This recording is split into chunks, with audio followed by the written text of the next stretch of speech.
Grant, I think one of the more commonly Googled things for people that have never worked with a financial advisor, and they say that, oh, if as long as I'm spending below 4.5% on a safe withdrawal, I'm fine. I don't need to go and consult anybody about that because I'm living at 3.5% or 4%. Can you give a little bit more clarity to what the safe withdrawal rule is and how it's applicable in today's world?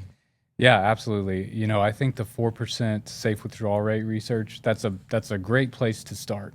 It's been around for a long time. It's been well researched, verified, over and over again that, in year one of retirement, you can calculate 4% of your investment portfolio, take that distribution, and then keep that distribution flat, but index it to inflation so that it increases every year to keep up with inflation.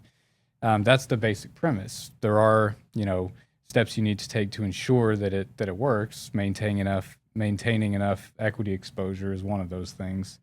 But additionally, I think it's important to highlight that the real world isn't as it doesn't work as well as sometimes things look on paper. And sometimes you're going to have expenses that are going to require that you exceed 4%. Similarly, some years you may not need to spend that much. So I think that there's also a really good argument in dynamic spending in retirement. In other words, you take a fixed distribution, but as your portfolio grows to a certain point where as a percentage of your portfolio, your distribution is now down to 3%, I think that's a catalyst to spend more, to increase that distribution rate. Mm-hmm.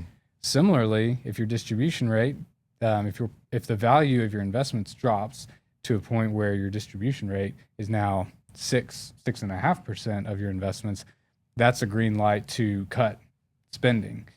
So dynamic spending has been shown to be a really effective way to manage your spending throughout retirement. Mm-hmm. Oh, I couldn't agree more. And one of the biggest points that we get is people think that no matter what environment I'm in, I can just always do that 4.5%. Well, if I'm in a completely fixed income portfolio that over the long run, well, in recent past, over the last couple of years, has been generating 4 or 5%, the actual rate of return on that's going to be anywhere from maybe 2 to 3%.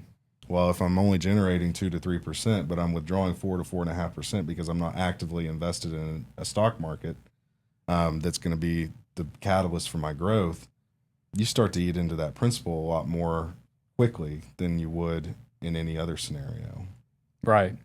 Yeah, maintaining the appropriate asset allocation over time, changing your spending relative to investment performance. I think all those things in tandem and as we've discussed in the past, spending from the right account types as it relates to the tax status of each account.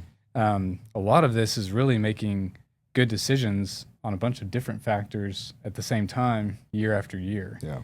And I think doing those things in concert, just like we talk about diversification with investments, making these decisions from a wide array of factors is what can make someone successful or make someone fail in retirement. I couldn't agree more.